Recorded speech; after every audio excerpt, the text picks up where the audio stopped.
Varicose veins కి సరైన చికిత్స కోసం సంప్రదించండి ఎవిస్ హాస్పిటల్. నమస్తే అమ్మా. అమ్మ చెప్పరా జయ. అమ్మ, ధనుర్మాసం విష్ణు మాసం అంటారు కదమ్మా. మరి ఈ విష్ణు మాసంలో మనం గతంలో మాట్లాడుకున్నప్పుడు మీరు ఒకసారి చెప్పారు 4 అంటే ప్రతి గురువారం కూడా లక్ష్మీదేవికి ప్రత్యేకమైన పూజ చేసే విధానం ఉందని. అవును కదా. అమ్మని కొలిస్తే అయ్యవారిని కొలిసినట్టే ఆటోమేటిక్గా ఆయన కూడా ప్రసన్నుడైపోతాడు. ఈ అమ్మని కొలిచేటప్పుడు ఏమైనా విధి విధానాలు ఉన్నాయా? తల్లి స్థిరంగా ఉండాలి అనుకుంటే ప్రతి ఒక్కరు అదే కదా కోరుకుంటారు. ఎవరు వచ్చినా పంపించేయాలనుకుంటామమ్మా. లక్ష్మీదేవి మాత్రం మన ఇంట్లో స్థిరంగా ఉండాలని కోరుకుంటాం. ఇప్పుడు మీరు అడిగిన దానిలో 2 ప్రశ్నలకి కూడినటువంటి జవాబు ఇది. అమ్మ, మార్గశిర మాసంలో మార్గశిర లక్ష్మీ వారాలు అనేది ఒక పెద్ద నియమ నిబంధన, ఒక వ్రతం. ఆ 5 వారాల వ్రతం అది. 5 వారాలకి అది కూడా మామూలు ఒక కథ. ఆ కథలో వచ్చినటువంటి దానిలో కూడా నియమనిష్టలు పాటించడం. ఓ రోజు తిమ్మనం, ఓ రోజు అట్లు, ఒక రోజు చిమ్మిలి, ఓ రోజు అట్లా తీపి బూరెలు, ఇలాంటివన్నీ పాటించాలి. ఒక్కొక్క రోజు ఒక్కొక్కటి చెప్పి మన నైవేద్యాలు చేసుకుంటాం. సరే, ఈ నైవేద్యాలు పెట్టడం, వ్రతం పాటించడం అనేది ఒక స్టోరీ, అదొక ఎపిసోడ్ చేసి ఇస్తాను తప్పకుండా. ఇప్పుడు మీరు అడుగుతున్నది ఇంట్లో ఉండేటువంటి లక్ష్మీదేవి స్థిరంగా ఉండాలి అని మనం ఒక మాట అనుకుంటూ ఉంటాం. ఎప్పుడైనా కూడా స్థిరోభవ వరదోభవ సుప్రసన్నోభవ అని అనుకుంటూ ఉంటాం పూజలు చేసేటప్పుడు.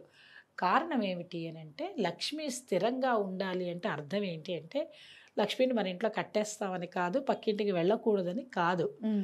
ఎప్పుడూ ఇంట్లో ఆనందంగా ఉండడమే లక్ష్మీదేవి. మీరు అనుకుంటున్నట్టు లక్ష్మీదేవి అనగానే ఒక డబ్బుల మూట కాదు. అన్నిటిలో ఉండేది లక్ష్మి. అయితే ఈ లక్ష్మి ఎలా వస్తుంది, ఎలా ఉంటుంది, ఇంట్లో ఉన్నది అంటే అర్థం ఏంటి అని అంటే, ఇంటికి తీసుకొచ్చి తలుపేసేసేది కాదమ్మా. లక్ష్మీదేవి ఎప్పుడు కూడా ఇల్లు శుభ్రంగా ఉండాలి. ఇది ముఖ్యమైన నియమం. ఇల్లు శుభ్రంగా ఉండాలంటే చాలామంది ఇళ్లల్లో ఇబ్బందికర పరిస్థితి ఏంటంటే, ఎవ్వరూ పొద్దున్నే సూర్యోదయానికి నిద్ర లేచి తలుపులు తీయరు. అవును. తర్వాత ఇల్లు వాకిళ్ళు శుభ్రం చేసుకోరు. చక్కగా ఇల్లు చుమ్ముకోవడం, బట్టబెట్టి తుడుచుకోవడం, హాయిగా వాకిట్లో ముగ్గు వేసుకోవడం, ఇవన్నీ లక్ష్మీప్రదమైనటువంటివి. దీంతో పాటు సూర్యోదయానికంటే ముందే గృహిణి, ఇంట్లో ఉండేటువంటి స్త్రీ చక్కగా స్నానం చేసి శుభ్రమైన వస్త్రధారణ కట్టుకుని ఆవిడ ఇంట్లో పని చేసుకోవాలి. ఇవన్నీ లక్ష్మీప్రదమే. ఇక వంటింట్లోకి వెళ్తే వంటిల్లు శుభ్రంగా ఉండాలి, అన్నిటికంటే ముఖ్యమైనది. ఇది నేను ఎన్నోసార్లు చెప్పాను, ఇప్పటికి కూడా జనాలు పాటిస్తున్నారు. లక్ష్మీదేవి ఉండాలి ఇంట్లో అంటే సింక్ కరెక్ట్గా ఉండాలి. అమ్మవారు అందరూ అనుకుంటారు, మీకు తెలియదు, మహారాష్ట్రలో మీకు గమనించారో లేదో, మీకు మహారాష్ట్ర విషయం తెలిస్తే దీపావళి నెల రోజులు మనం వాకిట్లో చక్కగా దీపం ఎలా పెడతామో, వాళ్ళు దీపావళి ముందు వచ్చే మన యమదీపం పెట్టే ముందు వాళ్ళు సండాల్స్లో దీపం పెడతారంటే టాయిలెట్స్లో దీపం పెడతారు తప్పనిసరిగా. లక్ష్మీదేవి అక్కడ ఉంటుంది అని వాళ్ళకు ఒక ప్రతీక. అయితే ఎందుకు అని నేను దాని గురించి తరచి ఆలోచించాను. చాలా కరెక్ట్ అనిపించింది. అంటే మనిషి ఆరోగ్యంగా ఉండాలి అని అంటే పొద్దున్నే మనం కనుక అది చూడగలిగితేనే మన ఆరోగ్యవంతులం. ఎంత లాజిక్ అమ్మా కదా. బాగుంది. అందువల్ల అది శుభ్రంగా ఉంచుకోవాలి, టాయిలెట్స్ నీట్గా ఉంచుకోవాలి. అందువల్ల వాళ్ళు ఏంటంటే వాళ్ళు అక్కడ శుభ్రంగా దీపం పెడతారు, దండం పెట్టుకుంటారు. దీపం పెట్టాలంటే ఎంత శుభ్రంగా ఉంచాలి? అది దీపం పెట్టమంటే ఎక్కడంటే అక్కడ పెట్టలేవు కదా, పెట్టలేవు కూడా. అయితే అది శుభ్రంగా ఉన్నది అని అంటే అక్కడ వెళ్ళి ఓం అని గణపతి పూజ చేస్తావా వచ్చేస్తావా అని అక్కర్లేని వితండ వాదనలు వాదించే వాళ్ళకి చెప్పటంలా నేను చెప్పేది ఏమిటి అని అంటే, చక్కగా దాన్ని శుభ్రంగా ఉంచుకోవాలన్న విషయం చెప్పడానికి నేను ఈ దీపం అనే మాట చెప్పింది అమ్మ. అయితే లక్ష్మీప్రదం ఎలాగా ఇల్లు శుభ్రంగా పెట్టుకోవాలి అంటే, చాలామంది వంటిళ్లల్లో అక్కర్లేని చెత్త చెదారం బొద్దింకలు ఇంకా చెప్పనే అవసరం లేదు. అంటే అలా ఉన్న చోట లక్ష్మీదేవి ఉండదు, వెళ్ళిపోతుంది. జ్యేష్ఠాదేవి వచ్చి కూర్చుంటుంది. మీరు ఇంట్లో వంటింట్లో స్టవ్ శుభ్రంగా ఉండాలి. స్టవ్ మీద చాలామంది చూస్తాను మంచిగా పాటించే వాళ్ళు ఆ స్టవ్ గట్టు మీద ముగ్గు కూడా వేసుకుంటారు, కళకళలాడుతూ ఉంటుంది. పొద్దున్నే వచ్చి మనం బట్టలు స్నానం చేయకుండా బెడ్రూమ్లో నుంచి డైరెక్ట్గా వచ్చి స్టవ్ ముట్టుకోకూడదు. అగ్నిదేవుడు, మీరు అగ్నిని పూజ చేయకుండా ఆయన చేసే పనులన్నింటి ఎంత శుభ్రంగా ఆయన మనకి ఇస్తున్నాడు. అలాంటప్పుడు ఆయన దండం పెట్టుకోవాలంటే స్నానం చేసి వచ్చి ముట్టుకొని టీ పెట్టుకో, వద్దని నేను అన్నాను. హాయిగా చక్కగా అందరు ఏమంటారు, మేము ఇల్లు చిమ్ముకోవాలి కాబట్టి స్నానం చేయం. ఇల్లు చిమ్మడానికి స్నానం చేయడానికి సంబంధం లేదు. ఇల్లు చిమ్మడం కూడా స్నానం చేసే చేసుకోవాలి. అప్పుడే లక్ష్మీదేవి మీ ఇంట్లో నిలబడుతుంది. చూడండి, మీరు ఎన్ని గమనించుకోండి. ఎప్పుడైతే మీరు శుభ్రంగా ఉండడం ఇవన్నీ అలవాటు చేసుకుంటారో ఆ ఇళ్ళు ఎప్పుడు ఆనందంగా ఉంటాయి. పిల్లలకి శుభ్రంగా తయారు చేసి పిల్లలకి స్నానాలు చేయకుండా స్కూళ్ళకి పంపడం, లక్ష్మీదేవి నిలబడదు. ఎంత చంటి బిడ్డలైనా మీరు ఒక చెంబు బాత్రూంలో బ్రష్ చేస్తారా? బ్రష్ చేస్తే వాళ్ళు 1 or 2 పోవాలా? పోయింది కానీ ఒక చెంబు నీళ్లు పోసేసి గబగబా తుడిచేసి ఆ స్కూల్ డ్రెస్ వేసేసి షూ సాక్స్ వేసి పంపించండి, వద్దంటలేదు. పొద్దున్నే మేము స్నానం చేయకుండా పంపించి కొత్త పద్ధతులు ఏంటంటే సాయంత్రం 4ంటికి స్నానాలు వస్తున్నారు.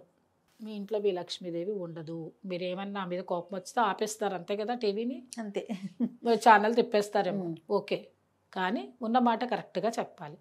లక్ష్మీ నివాస స్థానము శుభ్రము, లేకపోతే మీకు అమ్మవారు వచ్చి మీ ఇంట్లో కూర్చోదు. మీరు శుభ్రంగా ఎలా ఉంటారో అలాగే ఇల్లు కూడా పరిసరాలన్నీ శుభ్రంగా ఉంచుకోవాలి. అయితే బెడ్రూమ్, పిల్లలు చదువుకునే చోట పుస్తకాలు పిల్లలకి నేర్పండి. చదువుకోగానే పుస్తకాలు జాగ్రత్తగా ఒక పక్కన పెట్టుకోండి, టేబుల్ తుడుచుకోండి, దుమ్ము ధూళి ఉండకూడదు. సరస్వతీదేవి అక్కడ కూర్చుంటుంది, అలా నేర్పండి పిల్లలకి. అప్పుడు మీకు తెలిస్తే మీ పిల్లలకి నేర్పిస్తాం. అందుకని ఏమవుతుంది, బెడ్రూమ్లో చదువుకోకుండా పడుకునే చోట దుప్పటి వదిలిచ్చేసేయడం, చక్కగా వేసుకోవడం. దుప్పట్లు ఉతకాలండి. ఒక్కొక్క ఇళ్లల్లో మనం చూడలేకపోతున్నాం. బెడ్షీట్స్, పిల్లో కవర్సు, ఇవన్నీ కూడా మీరు శుభ్రంగా పెట్టుకోవాలి. ఏమవుతుందండి, ఒక 5 కొనుక్కోండి. చీరలు 10 కొనుక్కునే చోట 5 ఇవి కొని పెట్టుకోండి. వారం రోజులకు సరిపడా. మిషన్సే కదా ఉతికేది ఈ రోజుల్లో. అవునవును, తీసుకెళ్ళి దానిలో వారేసి రాత్రి పెడేసి పడుకోండి, పొద్దున్నకి అన్నీ వచ్చేస్తా బయటికి హాయిగా విదిలిచ్చి ఆరేసుకోండి, అయిపోయి. ఇంకట బట్టలు ఉతుకుతాయట, బట్టలు పాడైపోతాయట. ఇదొకటి విషయం. విడిచిన బట్ట కట్టుకోకూడదు జయ, లక్ష్మీదేవి ఉండదు. మీరు బయటికి వెళ్ళే వస్త్రాలైనా సరే, నేను ఒకటే చెప్తాను, బయటికి వెళ్ళి ఎంత పట్టు చీర అయినా సరే, మీరు పట్టు చీర 4 సార్లు కట్టుకోదలుచుకుంటే సూర్య భగవానుడి వైపుకి చూపించి శుభ్రంగా దులిపేసి ఎండలో ఆరేసి ఒక రోజంతా పెట్టి అప్పుడు తీసుకొచ్చి హ్యాంగర్కి వేసి బయట పెట్టుకోండి. తర్వాత ఒక 10 సార్లు కట్టుకున్నాక డ్రై వాష్కి ఇచ్చుకోండి కావాలంటే. అలా ఒక వేరే అలమర పెట్టుకోండి. లక్ష్మీదేవి ఉండాలంటే ఇవన్నీ చెయ్యాలి. అంటే ఎలా, ఎప్పుడు దీన్ని బట్టి నీకేమర్థమైంది? శుభ్రంగా ఉంటే అంత శుభ్రంగా ఉండడానికి అంత కష్టపడాలి నువ్వు. అప్పుడే లక్ష్మీదేవి నీ ఇంట్లో ఉండి రూపాయి ఖర్చు కాదు. మరి దీని అన్నిటికీ కారణం ఏంటి? శుభ్రంగా ఉంటే అనారోగ్యం రాదు, డబ్బు పోదు. అంతే. బట్టలు శుభ్రంగా ఉంచుకోవాలి. బట్టల వల్లనే కదా కరోనా అప్పుడు మనం ఏం చేసాం, అన్ని ఇక్కడ బయట వస్తువులు లోపల తెచ్చాము అమ్మలు. అసలు మన ఇద్దరు ఎన్ని చేసాం వీడియోలు. పంచదార కూడా కడిగేసిన వాళ్ళు చూసాం. కరెక్టే, నిజం. పాపం వాళ్ళకి ఆ బాధ, భయము. కాబట్టి అలాగా మనం అనుకుని ఎలా పడితే లోపలికి ఎలా రాలేదో అవన్నీ మనకి నేర్పించిన కరోనా దేవత అవతార మూర్తి అది. అవన్నీ నేర్పించింది. అవి మనం పాటిస్తే ఎప్పటికీ బాగుంటుంది. లక్ష్మీప్రదమైనటువంటివి. స్త్రీమూర్తి చక్కగా గాజులు వేసుకోవడం, బొట్టు పెట్టుకోవడం. పెళ్ళైన స్త్రీ అయితే కనుక మంగళసూత్రం, వీలైతే ఒక చిన్న నల్లపూస పైకి వేసుకోలేకపోయిన లోపలన్నా నల్లపూస ఒకటి వేసుకోవడం దిష్టి తగలకుండా ఉంటుంది. హాయిగా మంచి వస్త్రాలు వేసుకోవడం. రోజు పట్టు చీరలు కట్టుకుని తిరగమని నేను చెప్పను. ఉన్నదానిలో శుభ్రమైన వస్త్రం. చిరిగిపోయిన వస్త్రాలు వేసుకోకూడదు. రాహు వచ్చి మీ మీద కూర్చుంటాడు. విడిచిన బట్టల్లో రాహు ఉంటుంది అంటే అర్థం ఏంటి? మీరు విడిచిన బట్టల్లో బ్యాక్టీరియా మిమ్మల్నే పట్టుకుంటుంది. కాబట్టి అన్నీ శుభ్రంగా వేసుకునే అవకాశం తెచ్చుకుంటే మీ ఇంట్లో లక్ష్మీదేవి ఎక్కడికి పోదు. ఇవన్నీ శుభ సంకేతాలు. లక్ష్మీదేవి మీ ఇంట్లో వచ్చి ఉండాలి అంటే ఇప్పుడు మేము చెప్పిన విషయాలన్నీ పాటించుకున్నారనుకోండి, 4 రోజులు చేసి చూడండి జయ, మార్పు మనమే గమనించవచ్చు. మీకే వచ్చేస్తుంది. మార్పు అంటే డబ్బులు వచ్చేస్తాయని కాదు, ఆరోగ్యంగా ఉంటారు. డాక్టర్కి ఫీజు ఇచ్చే పని తప్పుతుంది, డబ్బు మిగిలితే అర్థం ఏంటి? అంతే కదా అమ్మ. మానసిక ప్రశాంతతకి మించినది ఏది లేదు. బాగా చెప్పావు. రెండవది, నీకు పొదుపు చేయడం వల్ల, పొదుపులో లక్ష్మీదేవి ఉంటుంది. నువ్వు రోజు ఏం చేయాలి? పొద్దున్నే నిద్ర లేవంగానే నీకు దగ్గర 5 రూపాయలు ఉన్నది, ఇవాళ 5 రూపాయలు నువ్వు ఖర్చు పెట్టినా అంటే కనీసం ₹1 ఓ డబ్బాలో వేసేసేయండి దేవుడి దగ్గర. మేము చిన్నప్పుడు ఇలాగే చేసుకునేవాళ్ళం. దేవుడి దగ్గర డబ్బా పెట్టి రోజు ₹1 దల్ల వేయాలి. ఇప్పటికీ ఊళ్ళల్లో వాళ్ళు తిరుమల కొండకి వెళ్ళాలి అనుకుంటే ఇళ్లల్లో డబ్బు దాచిపెట్టు, ప్రతి వాళ్ళు వాళ్ళ ఇంట్లో ఉండి అందరూ కూడా అందరి పేర్లు పెట్టుకుని అందులో రూపాయలు వేసి దాచిపెట్టుకుంటారు. అప్పుడు ఏమవుతుంది, ఆ డబ్బులతోటి తిరుపతికి వెళ్ళే వాళ్ళు కూడా ఆ ఉన్నారు. రోజుల్లో అంటే మీకేంటి, పొదుపుతో పాటు భగవంతుడు అనే ఆరాధన స్వరూపం మీకు అక్కడికి ఏర్పడుతుంది. లక్ష్మీదేవి మీ ఇంట్లోనే నిక్షిప్తమై ఉంటుంది. ఓకే. అవన్నీ మీరు మర్చిపోయి ఏదో లక్ష్మీదేవి ఉండాలంటే ఫోటోకి దండ వేసేస్తే వచ్చేస్తుంది, పూజ చేసేస్తే వచ్చేస్తుంది, డబ్బులు ఖర్చు పెట్టేసి ఇన్ని పువ్వులు అవి తీసుకొచ్చి చేస్తే కాదు. చేసేటప్పుడు ఇవన్నీ కూడా చేయండి. చేసినట్టయితే మీ ఇంట్లో మీ లక్ష్మి మీ దగ్గరే ఉంటుంది. ఇంకా గుమ్మాన్ని ఎలా శుభ్రంగా ఉంచుకోవాలి? గుమ్మం శుభ్రంగా పెట్టుకోవాలి. గుమ్మం శుభ్రంగా పెట్టుకోవడం అంటే ఏంటి, బ్యాక్టీరియా లోపలికి రాకుండా ఉండాలంటే గుమ్మం శుభ్రంగా కడుక్కోవాలి. కడిగిన తర్వాత ఇప్పుడు గుమ్మాలు ఉండే ఇళ్ళు ఉంటే, కొంతమంది ఇళ్ళకి గుమ్మాలు పెట్టుకోకుండా కూడా స్టైల్ కోసం చేస్తున్నారు. ఒకవేళ గుమ్మం ఉంటే మాత్రం గుమ్మం శుభ్రంగా బట్ట పెట్టి తుడవండి. ఫస్ట్ పొడి బట్ట పెట్టి తుడిచి, తర్వాత తడి బట్ట పెట్టి శుభ్రంగా తుడి, కానీ నీళ్లు పోస్తే జారి పడతారు పిల్లలు. తర్వాత పసుపు రాసి బొట్టు పెట్టి మనం ఫస్ట్ దానికి గుమ్మానికి దండం పెట్టుకోవాలి. అందుకే చూడండి, చాలామంది ఇళ్లలోకి వెళ్తున్నప్పుడు ఇట్లా అనుకొని వెళ్తారు. తర్వాత గుమ్మాన్ని ఎప్పుడు అలంకరణ చేసి పెట్టుకోవాలి. ఎప్పుడు మీ ఇంట్లో ఎప్పుడు కూడా మామిడి మండలు కట్టి ఉండాలి. పండగ అప్పుడే అనుకోకండి అమ్మా, ఎప్పుడు ప్రతి శుక్రవారానికి కట్టుకోండి. చక్కగా పువ్వుల మాలలు కట్టుకున్నారు, బంతి పూలు అన్నీ దొరుకుతాయి మనకి, హాయిగా నీట్గా పెట్టుకోండి. అది గుమ్మం పూజ. గుమ్మం అంటే ద్వారలక్ష్మి. అంటే మనకి ఎప్పుడు కూడా దాటి గడప దాటి అంటామే, దానికి ఒక పెద్ద కథ. గడప దాటి వెళ్ళడం అంటే అర్థం ఏంటి, దానికి నెగిటివ్ ఫీలింగ్స్ వేరే, పాజిటివ్ ఫీలింగ్స్ వేరే. ఆడపిల్ల గడప దాటి వెళ్ళకూడదు అని అంటే అర్థం ఏంటి, గడప అనేది మనకి సరిహద్దు, మనకి హద్దు లాంటిది. అవునమ్మా. కాబట్టి ఏంటి, జ్యేష్ఠాదేవి లోపలికి రాకుండా ఆపగలిగేది. శుభ్రం చేస్తే రాదమ్మో జ్యేష్ఠాదేవి, అమ్మో వీళ్ళు చాలా శుభ్రంగా ఉన్నారు, రానివ్వట్లేదు అనుకుంటారు.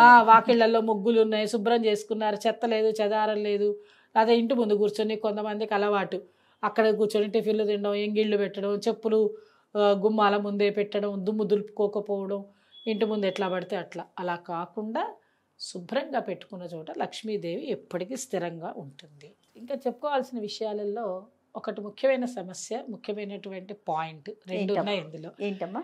ఇప్పుడున్న వాళ్ళలో ఏంటంటే ప్రతిదాన్ని భూతద్దంలో పెట్టి చూస్తున్నారు. ఒకటి, మనసుని చికాకు పెట్టుకోవడంలో ఫస్ట్ పాయింట్లో ఉంటున్నారు. ఏ ఆడపిల్లలైనా సరే మగపిల్లలైనా సరే ఇళ్లల్లో మనసు ప్రశాంతంగా పెట్టుకోవాలి. ఇంట్లో ఉన్నంతసేపు మనసు ప్రశాంతంగా ఉంటే ఆటోమేటిక్గా మీరు బయటికి వెళ్ళాక హాయిగా ఉంటారు. ఏ ఇంట్లో అయితే మనసు ప్రశాంతంగా పెట్టుకుని ఏ గొడవలు, చిన్న చిన్న విషయాలకి కూడా చీటికి మాటికి గొడవలు పడిపోయి విసుకులు విరామాలు అవన్నీ ఇంట్లో పిల్లల మీద పెద్దల మీద చూపించి మనమే ఒక వలయం సృష్టించుకుంటున్నాం.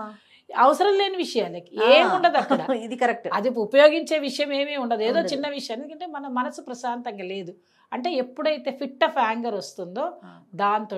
ఇంకొకటి ఒక విషయం చెప్తా జయ, అయినవేం అనుకోకపోతే మాత్రం చెప్పండి. ఈ సెల్ ఫోన్ వచ్చాక మీరు ఈ సెల్ ఫోన్లో పెట్టే మెసేజ్లతోటి అవతల వాళ్ళు ఇంట్లోనే మెసేజ్లు మమ్మల్ని నీకు నువ్వు పక్కన వాళ్ళకి ఇంట్లోనే మెసేజ్లు, అక్క చెల్లెళ్ళకి అన్నదమ్మలకి ఎక్కర్లేని మెసేజ్ పెట్టడం కూడా పెద్ద ఆర్ట్ బంగారం.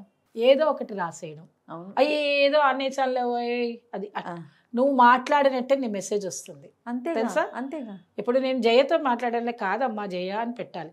అదే కనుక నేను జయ సరా చూసుకుందాంలే అని నేను లే అని రాశాను అనగానే నీకు నాకు విరోధం. అంతే కదా, గ్యాప్. కాబట్టి అప్పుడే పోట్లాటలు, మనసు అక్కడ పొద్దున్నే గొడవలు అక్కడ స్టార్ట్ అయిపోతాయి. అందుకని అలాంటివన్నీ చేసుకోకుండా, గొడవలు పడకుండా, అనవసరమైన విషయాలను మైండ్లోకి తీసుకోకుండా ప్రశాంతమైన జీవనం చేయడానికి ఒక నిబద్ధతగా ఉండడం. మీరే ఒక టైం టేబుల్ తయారు చేసుకుని, మనసులో టైం టేబుల్ పేపర్ మీద రాయొద్దు, టైం టేబుల్ తయారు చేసుకుని కనుక జీవనాన్ని సాగించినట్టయితే హాయిగా ఉండగలుగుతారు. మీతో పాటు మీ చుట్టూ ప్రపంచం కూడా సంతోషంగా ఉంటుంది. లక్ష్మీదేవి ఆటోమేటిక్గా మీ ఇంట్లోనే ఉంటుంది, పక్కింటికి వెళ్ళామన్నా వెళ్ళదు. సూపర్, ఇది బాగుంది. రైట్ అమ్మా, నమస్తే అమ్మా.